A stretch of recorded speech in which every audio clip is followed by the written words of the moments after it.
Magsiawit tayo sa Diyos, napapuring kalugod-lugod. Magsiawit tayo sa Diyos ng Alleluia.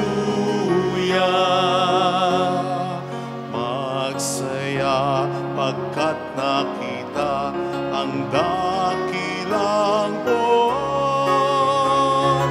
Tugtugin mga trumpeta pagkat nabuhay siya.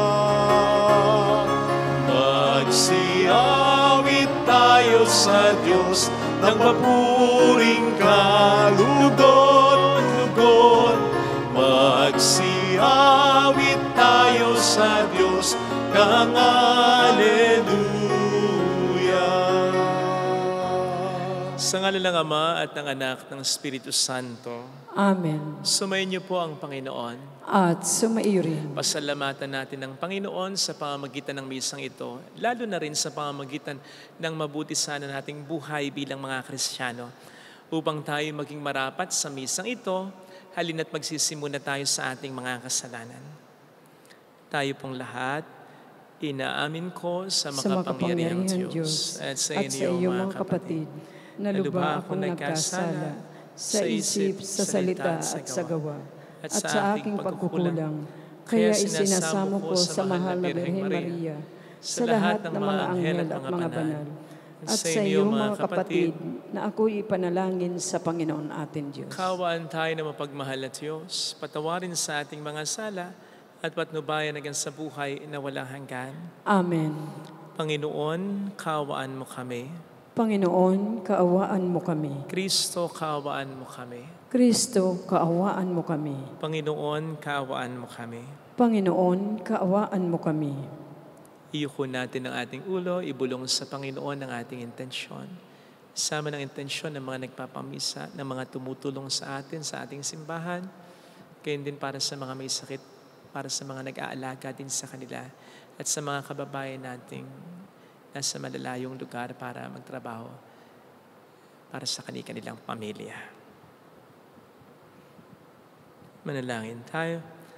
Ama naming makapangyarihan, kami naway maging lalong masigasig sa pagdiriwang ngayon ng iyong pag-ibig, sapagkat sa panahong ito ng pagkabuhay, higit naming nalalaman na ang mga hinango mo sa dilim ng kasalanan ay katibayan ng iyong pagkamaasahan. Sa pamamagitan ni Jesucristo kasama ng Espiritu Santo magpasa walang hanggan.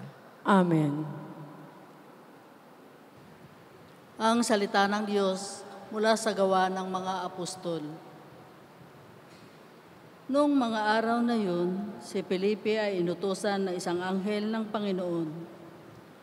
Pumunta ka agad sa timog sa patungong Gaza, mula sa Jerusalem. Ito'y ilang, kaya't naparoon si Felipe. Sa darating naman ang isang Etioping Eunuko. Siya ang tagapamahala sa lahat ng kayamanang Kandase o Rena ng Ethiopia. Nagpunta siya sa Jerusalem at sumamba sa Diyos. Siya ay pauwi na noon, nakasakay sa kanyang karwahe at nagbabasa ng aklat ni Propeta Isaias. Sabayan mo ang sasakyang iyon, sabi ng Espiritu kay Felipe. Patakbong lumapit si Felipe at narinig niyang binabasa ng Eunuko ang aklat ni Propeta Isaias. Kaya tinanong niya ang eunuko, "Naunawaan po ba ninyo ang inyong binabasa? Paano kung maunawaan ito kung walang magpapaliwanag sa akin?" Sagot nito. At si Felipe inanyayahan niyang sumakay sa karwahe at umupo sa tabi niya. Ito ang bahagi ng kasulatang binabasa na niya. Kung paanong walang imik ang tupa na dinadala sa patayan o ang kordero sa harapan ng manggugupit, gayon din naman, hindi siya nagbuka ng kanyang bibig. Siya'y hinamak at pinagkaitan ng katarungan. Walang maitatala tungkol sa kanyang mga inapo, sapagkat kinitil dito sa lupa ang kanyang buhay. Sabihin mo nga sa akin, wika ng eunuko kay Felipe, sino ba ang tinutukoy dito ng propeta? Sarili ba niya o iba? Buhat sa kasulatang ito'y isinalaysay ni Felipe ang mabuting balita tungkol kay Jesus. Nagpatuloy sila sa paglalakbay at dumating sa isang lugar na may tubig. "May tubig dito," sabi ng eunuko. "Ako ba'y hindi pa maaring binyagan?" Sinabi sa kanya ni Felipe, "Maari kung sumasampalataya ka ng buong puso." Sumagot siya, "Sumasampalataya ako na si Jesucristo ang anak ng Diyos." Pinatigil ng eunuko ang karwahe. Lumusong silang dalawa sa tubig at bininyagan siya ni Felipe. Pagkaahon nila sa tubig, si Felipe kinuha ng Espiritu ng Panginoon. Hindi na siya nakita ng eunuko na nagpatuloy naman sa kanyang paglalakbay na tuwang-tuwa. Namalayan na lamang ni Felipe na siya'y nasa Azoto. Mula roon, ipinangaral niya ang mabuting balita tungkol kay Jesus sa lahat ng bayang dinaraanan niya hanggang sa marating ang Cesarea.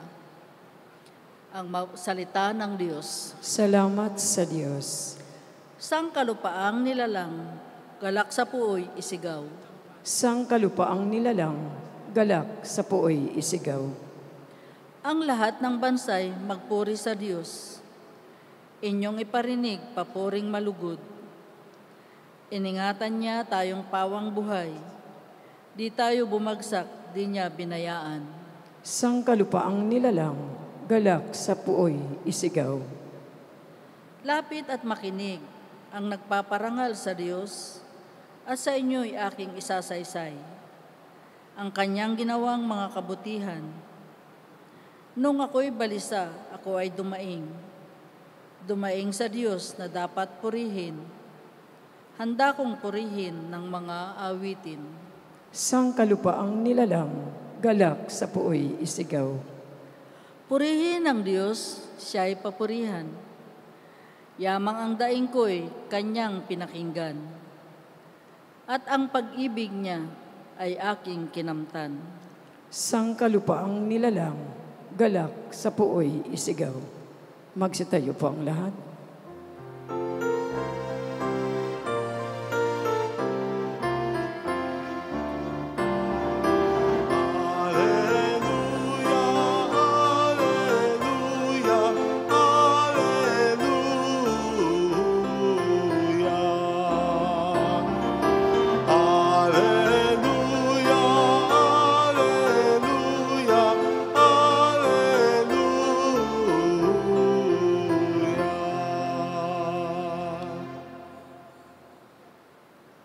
Sumainyo ang Panginoon. At sumaiyo rin. Ang mabuting balita po ng Panginoon ayon kay San Juan. Papuri sa iyo, Panginoon. Noong panahong yon, sinabi ni Jesus sa mga tao, "Walang makalalapit sa akin malibang dalhin siya ng amang nagsugo sa akin. At ang lalapit sa akin ay muli kong bubuhayin sa huling araw." Nasusulat sa aklat ng mga propeta, at silang lahat ay tuturuan ng Diyos. Ang bawat nakikinig sa Ama at natututo ay lalapit sa akin. Hindi ito nangangahulugang may nakakita na sa Ama yaong nagmula sa Diyos ang tanging nakakita sa Ama. Sinasabi ko sa inyo, ang nananalig sa akin ay may buhay na walang hanggan. Ako ang pagkaing nagbibigay buhay. Kumain ng mana ang inyong mga ninuno nang sila'y nasa ilang, gayon may namatay sila. Ngunit ang sinumang kumain ng pagkaing bumaba mula sa langit ay hindi mamamatay. Ako ang pagkaing nagbibigay buhay na bumaba mula sa langit. Mabubuhay magpakailanman ang sinumang kumain nito. At ang pagkaing ibibigay ko sa ikabubuhay ng sanlibutan ay ang aking laman. Mga kapatid, ang mabuting balita ng Panginoon. Pinupuri ka namin, Panginoong Hesukristo. Mabuhay po kayo, mga kababayan namin, mga nagtatrabaho para sa kanilang pamilya sa ibang mga bansa pa. Kamusta rin po? At sana'y nasa mabuti kayong kalagayan kahit na meron kayong mga karamdaman para sa mga may sakit. Gayon din para sa mga nag-aalaga sa may sakit. Mabuhay po kayo. Ito pong lasong ito na sinusuot ko palagi ay para sa inyo, pagpupukay sa inyo. Malakas po ba ang kontrol ninyo sa mga bagay-bagay sa buhay? Yung bang dapat lahat planado? Dapat ganito, dapat ganun ang mangyari. Malakas po ba ang kontrol ninyo? Tulad ko, yes, ganyan po ako. And while it does many good things for me, ito rin po kung minsan ang nagiging dahilan for me to be disappointed, be lonely. Kaya lately, I've realized, dapat balanse. Isa po sa mga halimbawa ng magagandang nangyayari dahil sa pagiging malakas ang kontrol ko ay na-maintain ko ang waistline ko ng kung ilang taon na, nasa 29 lang. Kaya yung mga damit ko 5-10 years ago, hanggang ngayon ay susut ko. In fact, itong suit kong sutana, yung nasa loob, itong nasa loob kong suot-suot, ito po ay sutana ko nung ako'y seminarista pa lang. Ngayon po ay 18 years na akong pare. Hanggang ngayon ay susut ko. Wala po pong adjustment yan. Kasi po malakas talaga ang kontrol ko sa pagkain. Kahit gustong-gusto ko yung pagkain. Yes, kumakain pa rin ako, but in moderation. Now, may mga pagkakataon, nalalakas, nakalilimot sa pagkontrol. Pero sa kabila nun, babawi ako kinabukasan. Kumbaga, nakatatak agad sa isip ko, napalakas ako ngayon, babawi ako bukas. Bukas, dieta na. Bukas, mag-e-exercise na. Kahit po 10 oras ng gabi, babawi ako ng exercise para sa marami kong nakain the previous day. Ganun po ako talagang mag-control. At hindi lang po yun sa pagkain, sa marami pang bagay. Kaya nakatutulong din naman sa akin ng malaki. Sabi ko nga, it does many good things for me. On the other hand, ito rin po ang nagiging dahilan kung minsan kung bakit nadidisappoint ako, nahinis ako, nalulungkot ako. When things don't turn out according to my expectation, according to what I want, according to my plan. Halimbawa, yung magugulong bigla yung naset na schedule ko dahil may emergency dapat kausapin na tao, may problemang dapat agad solusyonan, may patay na 2 linggo na halos pinaglalamayan, pinagsusugalan, tapos ay hihingi ng misa dahil libing na kinabukasan. Naiinis ako pag ganyan. Nandyan din naman yung may sinabi ka ng kung ilang beses na, either hindi ginawa o hindi nag-gets. Nandiyan kapag nagsisermon ako, may thoughts na nakakalimutan ko dahil na-distract ako or na-blanko lang ako. Nandiyan yung nagtiwala ka dun sa tao pero sinira nito. Nako, pag ganyan, sobrang inis ko or sobrang lungkot ko.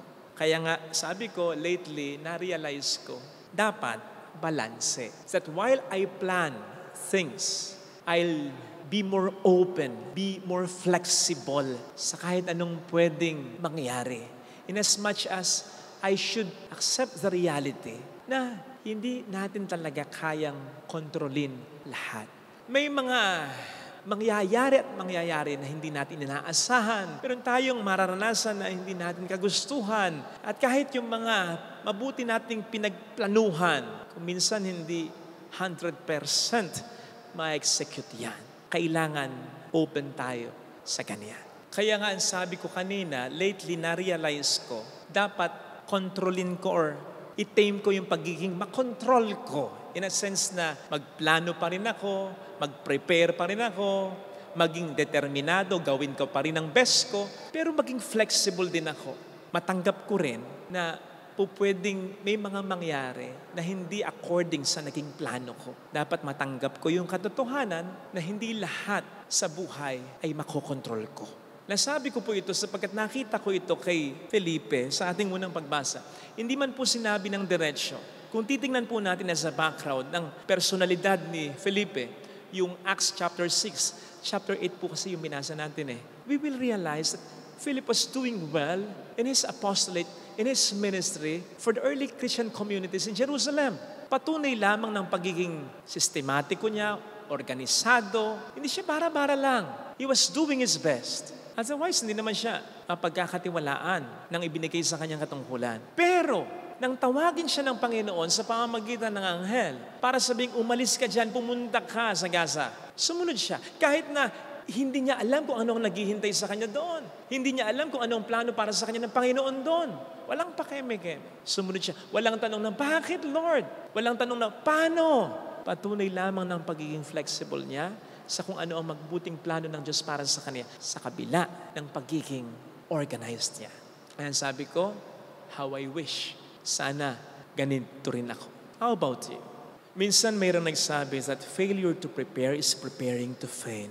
Yung pagkabigo daw na maghanda ay paghahanda na rin na mabigo. So ibig sabihin, dapat maghanda pa rin tayo. Dapat magplano pa rin tayo. Dapat maging determinado pa rin tayo. Pero dapat tanggap natin yung katotohanan na hindi lahat ay pwede nating makontrol according sa ating plano. Meron pa rin tayong mararanasan na hindi natin kagustuhan. May mangyayari pa rin hindi natin inaasahan. At meron pa rin tayong mga pinagplanuhan na hindi natin maisa sa katuparan. Gayunpaman, hindi tayo dapat masyadong padala sa lungkot, sa takot, sa pag-aalala.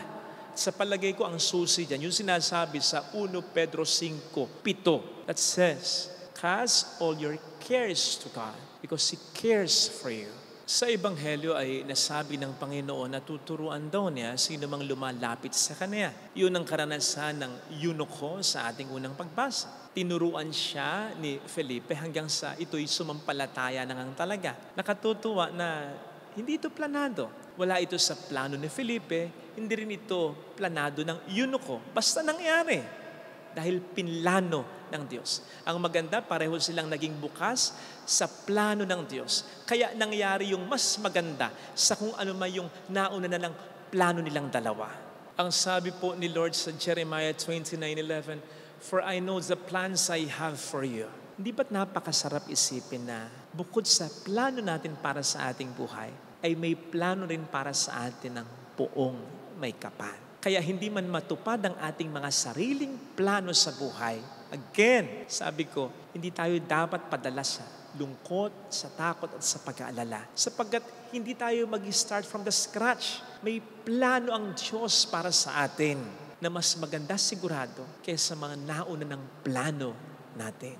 May plano siya para sa atin. Siya na lumikha ng sanlibutan sa pamamagitan ng salita lang. Siya na kayang magtuwid ng anumang kamalian. Siya na nagtagumpay sa kamatayan. Siya na kayang magbukas anuman ng saradong pintuan. Siya na anytime ay pwedeng maglagay sa atin in the right place at the right time. Siya ang siyang may mas magandang plano para sa atin. Kaya nga, pwede nating isipin na kung may mga unfulfilled expectation tayo, may mga unaccomplished plans tayo, baka ang dahilan ay dahil may maganda siyang nakalaan. Hindi niya papayagang masira ang mga plano natin. Kung yun din ang maganda niyang plano para sa atin, baka kaya niya inaalaw na masira ang mga plano natin sapagkat may mga mas maganda siyang bagay na nakalaan para sa atin. And so, whenever God allows our plans to be ruined, expect that something better is coming or is about to happen. Kung po pwede nga lang sanang explain ng Diyos ang lahat sa atin, Kung papaano ang mga problems natin ay magiging blessings. Kung papaano ang mga stumbling blocks sa buhay natin ay magiging stepping stones upang mas matupad ang kanyang magandang plano para sa atin. Pero saan papasok ng ating pananampalataya pag ganun. Kung i-explain na niyang lahat sa atin, mawawala na tayo ng oportunidad para sumampalataya sa Kanya. Ayun pa naman, di ba, ang isa sa mga hinahanap niya? It is impossible to please God without faith, sabi nga ng Biblia. Kaya, mga kapatid, Ken, magplano pa rin tayo, ha? Maging madisiplina pa rin tayo. Maging determinado pa rin tayo. Pero, at the end of the day, ipagpasa Diyos pa rin natin ang lahat. Ito sana ang hiling natin biyaya sa banal na pagdiriwang ngayon. Amen. Lagay natin ang ating kanang kamay sa tapat ng ating puso.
Alam kong di ringhin ng Diyos ang samo ko, sapagkat mahal niya ako.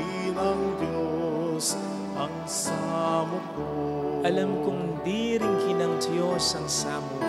Alam kong di ringhin ng Diyos ang samo ko. Kung ako'y magtatapat, sa Kanya'y maglilingkod. Alam kong di ringhin ng Diyos ang samo ko. Pikit natin ang ating mga mata. Panginoon, may mga pagkakataon na hindi ko rin maintindihan kung bakit ang mga hinahangad kong mabuti ay hindi ko maisakatuparan. Tulungan mo po ako sa mga pagsubok, sa mga balakid na humahadlang, pero hindi ako padadala sa lungkot. Hindi ako padadala sa takot ko at sa pag-aalala. Dahil alam kong kasama kita, na hindi man eksaktong matupad ang mga pinlano ko, alam ko na may mas maganda kang ipapalit dito. Hindi mo hahayaang masira ang lahat ng pinagsisikapan ko kung wala kang mas mabuting ipapalit dito, ibibigay sa buhay ko. Hallelujah! Hallelujah! Siya ay muling babalik sa atin. Hindi niya tayo iiwan. Hindi niya tayo pababayaan. Paniwalaan natin. Hallelujah! Purihin ang Diyos. Hallelujah! Sa takdang panahon ay babalik ang Panginoon upang tayo ay kunin tapat siya sa kaniyang mga pangako sa atin. Sabihin mo sa mayroong magandang mangyayari sa iyo. Basta magplano ka pa rin. Magdisiplina ka pa rin. Magdeterminado ka pa rin. Pero ang lahat ay pagpasa Diyos mo rin. Mas maraming nakikita ang Diyos. Mas maraming nalalaman ang Diyos.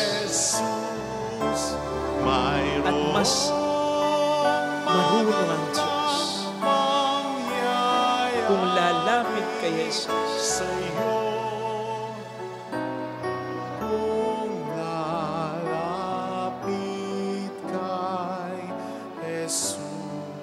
papuri sa Ama at sa Anak sa Espiritu Santo. Kaparanan sa unang-unang ngayon, magpakailanman, magpas sa walang hanggan. Amen. Pag-aalay.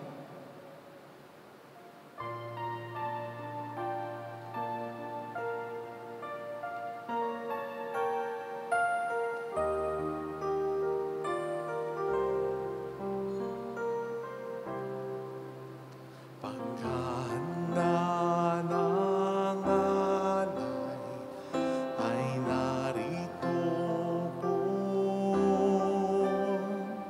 ang alak at tinapay dala sa altar mo.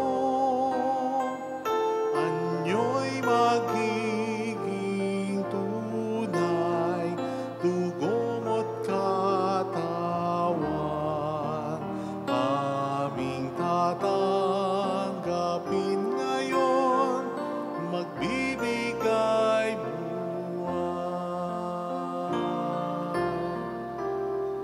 Paghahanda ng alay, ngayon ay sisimlan, ang alak at tinapay ay bebendisyonan. Anyo'y magiging tunay, dugo mo't katawan, ito'y aming tatanggapin sa pakikinabang. Manalangin tayo, pang ating handog ay maging kalugod-lugod sa Diyos Amang makapangyarihan. Tanggapin nawa ng Panginoon itong paghahain sa iyong makamay sa kapurihan niya at karangalan sa ating kapakinabangan at sa buong sambayanan niyang banal. Ama naming lumikha, sa paghahain ng banal na pagkapalitan ng iyong mga kaloob at ng aming alay, kami pinapagsasalo mo sa iyong buhay na namumukod tangi at walang kapantay. Pagkaloob mong ang aming pakikinabang sa iyong pakikisamang aming maaasahan ay siya ring umiral sa aming pamumuhay araw-araw. Sa pamamagitan ni Jesucristo, kasama po ang Espiritu Santo magpasa walang hanggan. Amen. Sumainyo ang Panginoon. At sumaiyo rin. Itaas sa Diyos ang inyong puso at diwa. Itinaas na namin sa Panginoon. Pasalamatan ang Panginoong ating Diyos. Marapat na siya ay pasalamatan. Ama naming makapangyarihan, tunay nga pong marapat na ikaw ay aming pasalamatan sa pamamagitan ni Jesucristo. Ngayong ipinagdiriwang namin ang paghahain ng Mesiyas, ang maamong hutupan na tumubos sa aming lahat. Naghahaing walang humpay ang anak mong minamahal upang magkasalo-salo ang tanan sa paging ng iyong buhay.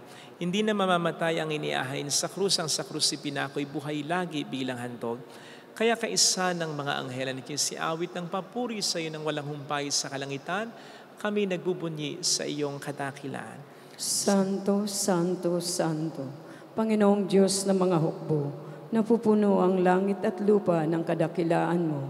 Usana sa kaitaasan. Pinagpala ang naparirito sa ngalan ng Panginoon. Usana sa kaitaasan.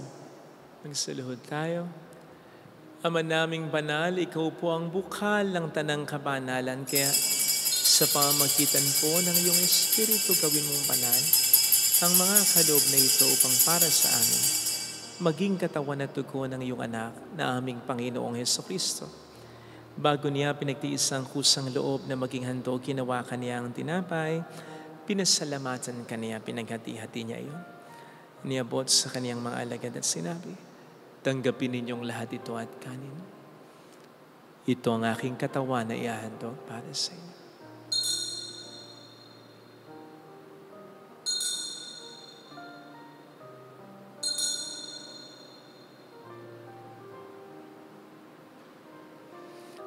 E hindi naman nang matapos ang hapunan, ninawakan niya ang kalis. Uli kaniyang pinasalamatan, niabot niya ang kalis sa kaniyang mga alagad at sinabi, tanggapin ninyong lahat ito at inumin. Ito ang kalis ng aking dugo, ng bago't walang hanggang tipan. Ang aking dugo na ibubuhos para sa inyo at para sa lahat. Sa ikapagpatawad ng mga kasalanan, gawin niyo ito sa pagkalala sa akin.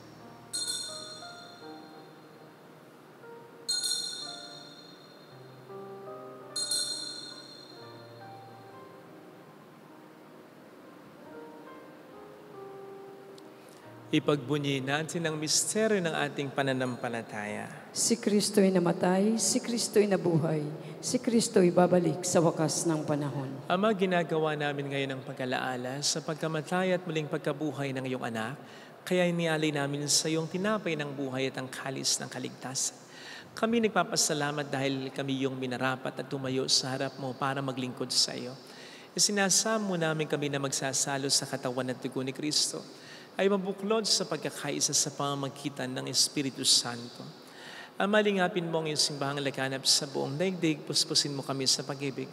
Kaysa ni Francisco na aming Papa, ni Dennis na aming Obispo at ang Tanang Kaparian. Alalahanin mo mga kapatid naming nahimlay nang may pag-asang sila'y muling mabubuhay, lalo ng aming mga ipagdarasal. Saglit nating alalahanin ang ating mga minamahal na yumaw. Kaawaan mo sila at patuloyin sa iyong kaliwanagan. Kaawaan mo at pagingtapatin kaming lahat na makasalo sa iyong buhay na walang wakas. Kaysa ang mahal na Birhen ng Lasalet, ang ina ng Diyos, Isanuse ang kabiyak ng kanyang puso lahat ng mga banal na namuhay dito sa daigdig ng kalugod-lugod sa iyo. May pagdiwang nawa namin ang pagupuri sa ikararangal mo sa pamamagitan ng iyong anak na aming Panginoong Hesukristo.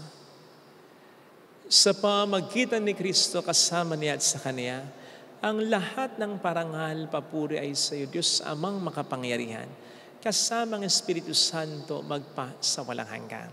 Amen. Tumawag tayo sa Ama.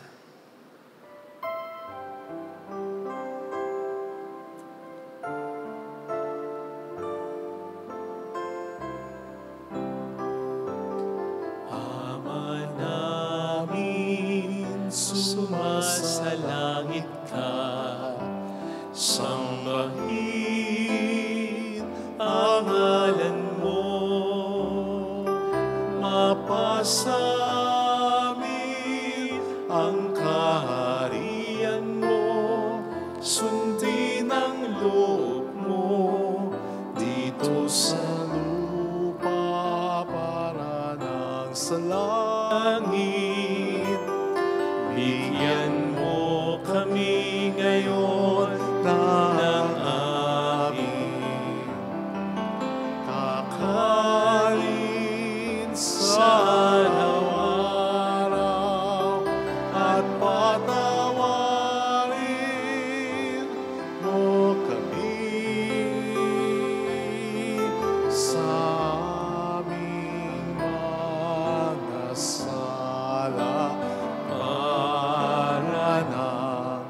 pagpapatawad namin sa nakakasala sa amin, at huwag mo kaming ipahintulot sa tukso, at iadya mo kami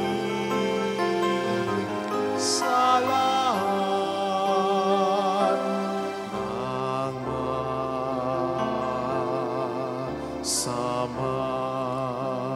namin kami adya sa lahat ng masama, pagkalooban ng kapayapaan araw-araw, iligtas sa kasalanan, sa kapahamakan sa mga seryosong karamdaman.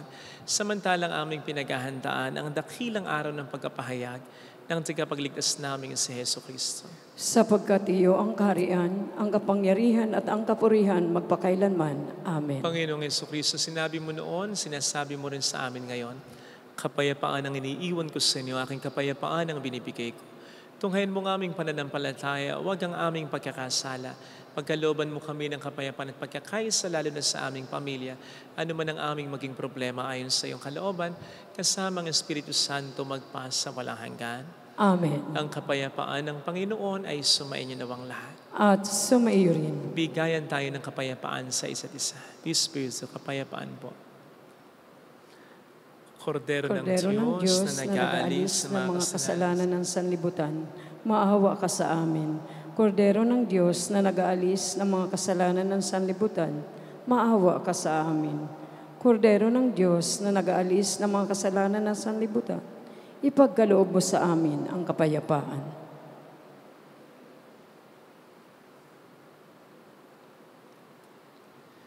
Narito sa harap natin ang Panginoon ng ating buhay at kaligtasan.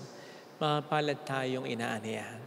Panginoon, hindi ako karapat-dapat na magpatuloy sa iyo, ngunit sa isang salita mo lamang ay gagaling na ako.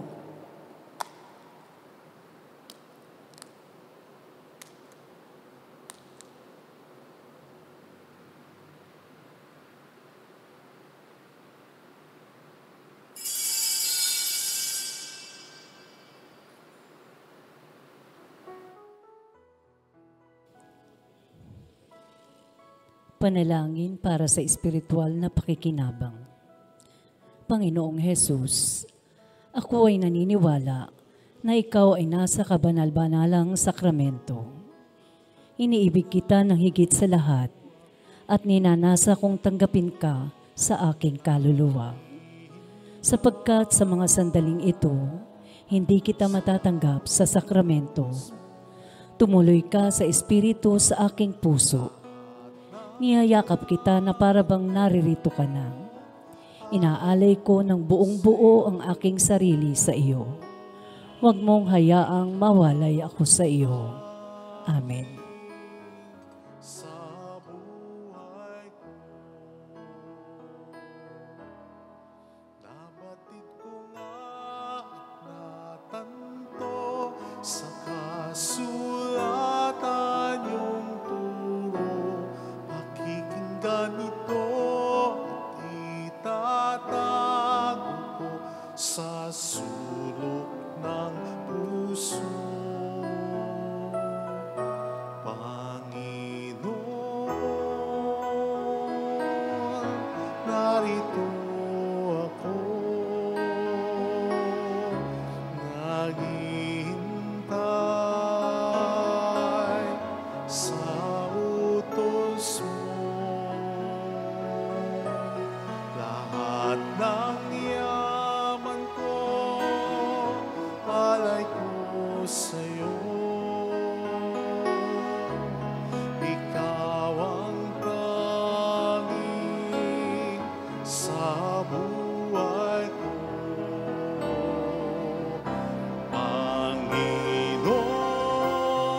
Panginoon, narito ako, naghihintay sa utos mo. Lahat ng yaman ko, alay ko sa'yo. Ikaw ang tanging sa buhay ko. Panginoon, narito ako.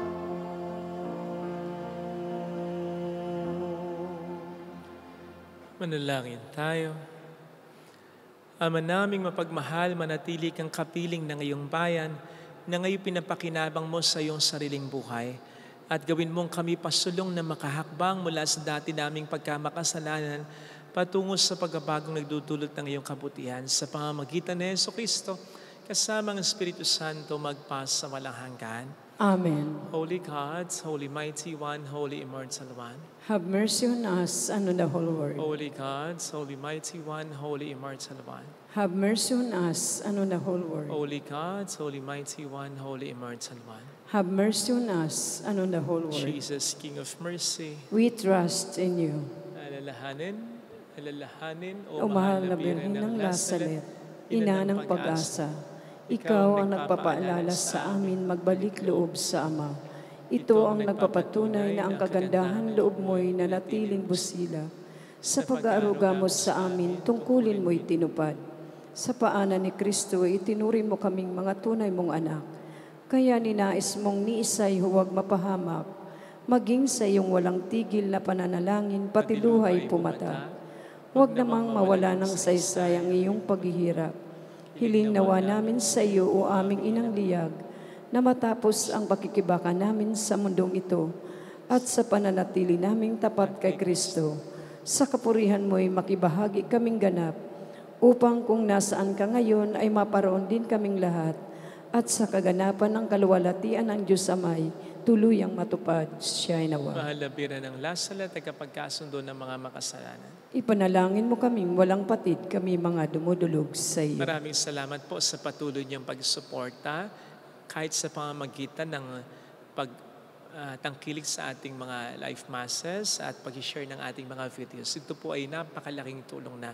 Siyempre sa mga nagpapadala rin ng kanilang tulong through our GCash and bank account, diretso po yan sa bangko. Sinisigurado po namin sa inyo na bawat mga sentimong binibigay po ninyo ay napupunta sa mga paggawain at bayarin pa ng ating simbahan. Maraming salamat po. Ang Diyos na po ang bahala na gumanti sana sa inyo. Salamat po. Sumainyo ang Panginoon. At sumaiyo rin. Magpalain kayo kasama ang ating pamilya na mapagmahal na Diyos, ng Ama at ng Anak, ng Espiritu Santo. Amen. Umayo tayo sa kapayapaan ni Kristo. Salamat sa Diyos.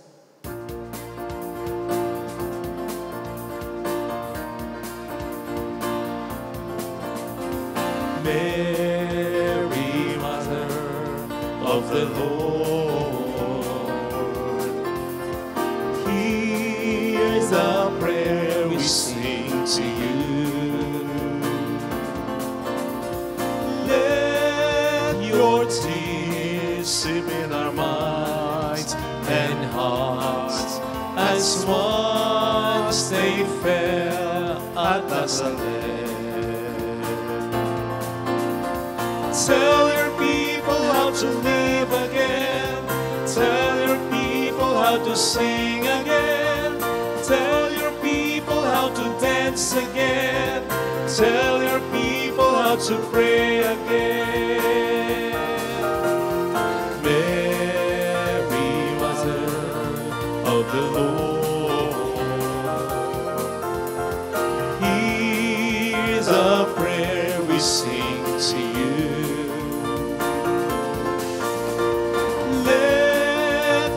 Tears sip in our minds and hearts as once they fell at Nazareth.